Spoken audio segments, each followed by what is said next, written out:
아직 젊은데 그렇게까지 해야 해? 안녕하세요, 청년 개미입니다. 제 채널명만 봐도 알 수 있듯이 저는 목표가 있습니다. 바로 1억 모으기라는 목표인데요. 그 목표를 이루기 위해 저는 소비를 굉장히 많이 절제하고 있다고 생각을 해요. 평소 소비 습관도 비교적 건강하다고 생각을 하는데 요즘 들어 계속 드는 생각은 1억이라는 목표가 점점 가까워지는데 행복하지가 않은 거예요. 이러한 고민을 해결해준 책이 바로 김짬부님이 쓰신 살면서 한 번은 짠테크라는 책입니다. 이 책을 펴자마자 저는 제가 행복하지 않은 이유를 어느 정도 알 수 있었는데요. 이런 글이 나옵니다. 소비로 당신을 증명하지 않아도 돼요. 저는 목표를 위해 소비를 급격하게 줄여도 계획한 목표에 다가가니까 마냥 행복할 것이라고 생각했지만 실제로는 그렇지 않더라고요. 소비를 많이 줄이는 것보다 중요했던 건 줄어든 소비의 성격이었습니다. 저는 소비를 줄이긴 줄였는데 나를 위한 소비는 줄이고 나를 증명하기 위한 소비만 남겨놨더라고요. 같은 옷을 사더라도 내가 입고 싶어서 내가 만족하기 위해 옷을 사는 게 아니라 남들이 멋지게 봤으면 좋겠다 라는 생각을 갖고 옷을 사고 있었고 그 외에 다른 소비들도 마찬가지였습니다. 이러한 소비 성격이 저의 재테크가 행복하지 않았던 근본적인 이유가 아닐까 생각이 들더라고요. 또 한 가지 느낀 점은 제 목표가 너무나도 허술하다는 걸 느꼈어요. 돈을 아끼면서 자주 드는 생각이 이렇게까지 해야 하나? 라는 생각이라고 합니다. 물론 저도 그렇고요. 하지만 누군가 저에게 이렇게까지 돈 모아야 해?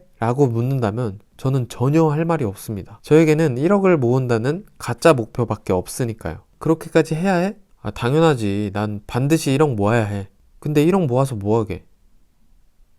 현재 수익이 없는 대학생이라는 핑계하에 재무 목표를 전혀 세우지 않았습니다. 1억 모으기라는 계획은 언젠가는 분명히 성공을 하겠죠. 하지만 이 계획에는 기간도 없었고 1억을 가지고 무엇을 할 것인지조차 없었습니다. 그래서 이 책에 나온 대로 재무 목표를 먼저 세워보려고 합니다. 또 한 가지 인상 깊었던 점은 책에서 나오는 재테크의 방법들이 정말 지혜롭다는 겁니다. 단순히 재테크를 더치페이, 앱테크, 가계부라는 단어들로 들으면 왠지 모르게 귀찮을 것 같고 뭔가 복잡할 것 같고 부정적인 이미지가 다소 있는데 이를 지혜롭게 해결하는 법들을 세세하게 알려주시더라고요. 예를 들면 온라인 모임을 통해 돈 모으는 외로움을 해결하는 법이라든가 더치페이를 자연스럽게 유도하는 법이라든가 다른 건 몰라도 이젠 더치페이 하나는 누구보다 잘 유도할 수 있을 것 같습니다. 절약을 꿈꾸는 분이라면 혹은 이미 절약을 하고 있지만 저처럼 현타가 오신 분이라면 김짬부님의 살면서 한 번은 짠테크 한 번씩 읽어보시면 좋을 것 같습니다. 이상 청년